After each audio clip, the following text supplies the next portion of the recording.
So what's up mga keepers, no? Another blessed morning na naman, no?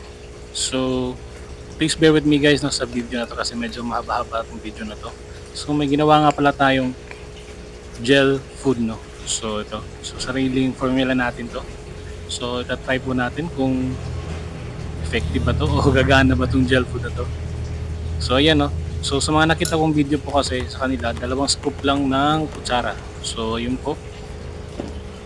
And kailangan bagong kulo na tubig, no? So yan, kakakulo lang yan. So ito ginamit ko itong 60 ml na cup. So try natin kung magiging gel ba siya sa ano to. 2 scoops ng ah, powder tapos 60 ml ng tubig. So yun lang, no. Tapos i-mix po natin thoroughly. Talagang yung mamimix talaga siya sa tubig. So ayan, ayan. Mekos-mekos lang yan, pe. Mekos-mekos lang natin yan. So yun po. Yung talaga madidissolve talaga siya. At saka ma-absorb yung tubig sa ganitong mix. So tingnan natin kung maganda pa yung resulta, kung anong texture. So yan po, no. So after 10 minutes, so na problema kasi diyan kanina, minix ko kasi ulit eh. So ginalaw ko kasi, so kaya parang nasira yung texture niya, pero okay pa rin, naging jelly pa rin siya. So i-ano na natin yan, i-cubes na natin yan. So guys, ang hirap hirap mag-video ng isang kamay. So yan po yung resulta, no. So gel type, parang gel type na rin siya. Pero nag-break pa siya diyan, eh. Baka kulang siguro yung pagpapalamig ko. So try natin, pakain natin, no. Oops. Ayan po. Hindi pinansin. Tinignan, nilapitan, inamoy, wala. So hindi muna pinansin, no. Actually kasi guys, no, itong mga isda ko dito is hindi naman kasi ito sanay sa gel food. So first time po nilang makaano ng gel food, no. So tingnan natin kung kakainin. So kuha naman tayo ng isang cubes naman. Dito naman sa kabila, sa mga marbles natin, tsaka redhead. Ayun. Ayun, pinapak. Hmm. Hmm. Pinapak. Tapos, ayun, iniwan.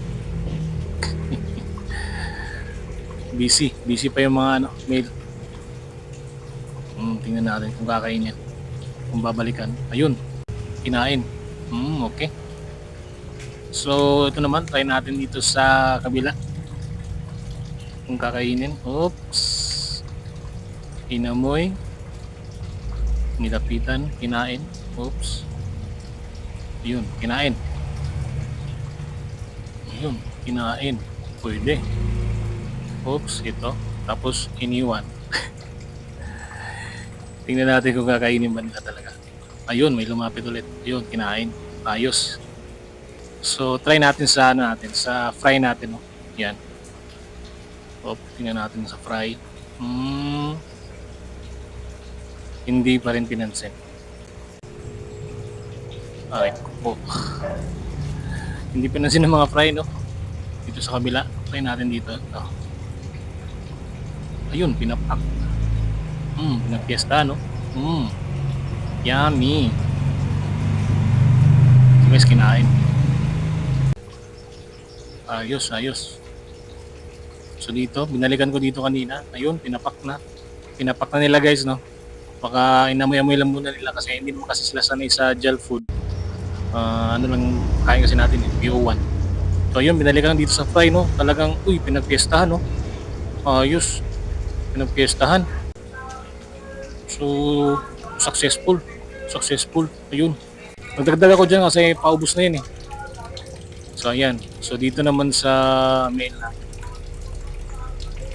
Ayun, hindi pinansin. Baka busog. So sige lang. Pero dito binalikan ko guys, no, talagang pinapak talaga, oh. Binabalik-balik ka, no. So observation ko dito guys, sa ibang tank kinakain tapos yung iba ayaw. O kinakain nila pero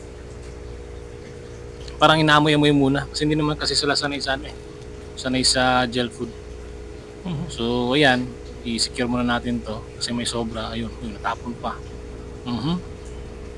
Sige. Alright. So, syempre guys, no, takpan natin. So, yun lang guys, no. Sana gustuhan yung video na to.